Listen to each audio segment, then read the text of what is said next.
Paano nga ba mag-add ng payment method sa ating Google AdSense? So, syempre guys, una, open lang nyo lang ang inyong Google at i-search nyo lang dito ang Google AdSense. Then, pag na-open nyo na guys, katulad nito, enter nyo lang dito yung email kung alin yung email ng inyong YouTube na may Google AdSense or email na may AdSense. Pag na-open na guys, i-click mo lang itong three line at hanapin ang payments.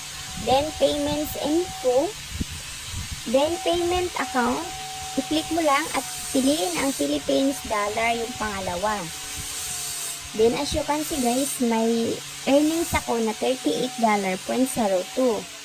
Then, kung nakikita nyo naman dito sa baba guys, so wala pa siyang bank, kung anong bank ang ilalagay nyo dito sa payment method. Ngayon, i-click mo lang yan. Add payment method. Then, i-check mo lang itong naka-circle guys, itong add new wire transfer details. So, dito guys, maglagay ka lang dito ng beneficiary ID. So, optional lang naman to guys. So, pero lalagyan ko na lang din siya. Dahil land bank ang ilalagay ko siya, then yung name ko sa aking land bank. Dahil yung Swift guys, masisearch nyo to or malalaman nyo yan sa inyong, mag-search kayo, pumunta kayo sa Google.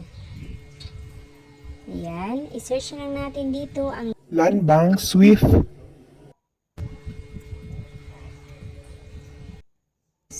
code.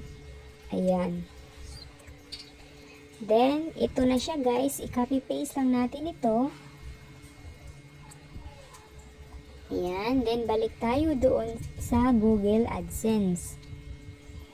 Ayan. Copy. Then, balik tayo dito.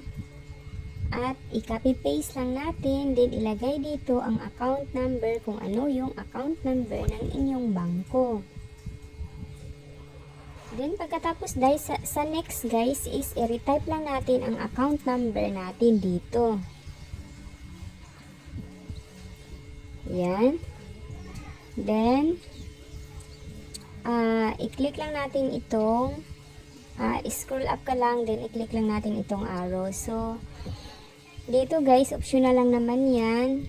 So, down lang tayo at i-click lang natin itong save. Ayan, kung may nakikita kayong save nyo na yan. So, pasensya na guys, maingay dahil may nag-grind. Then, ayan na siya guys, na-add ko ng aking bank account na land bank dito sa aking Google AdSense sa payment method. So, ganun lang siya kasimple guys kung paano tayo mag-add or maglagay ng bank natin dito para pag nakasahod, pasok agad dito. Opa.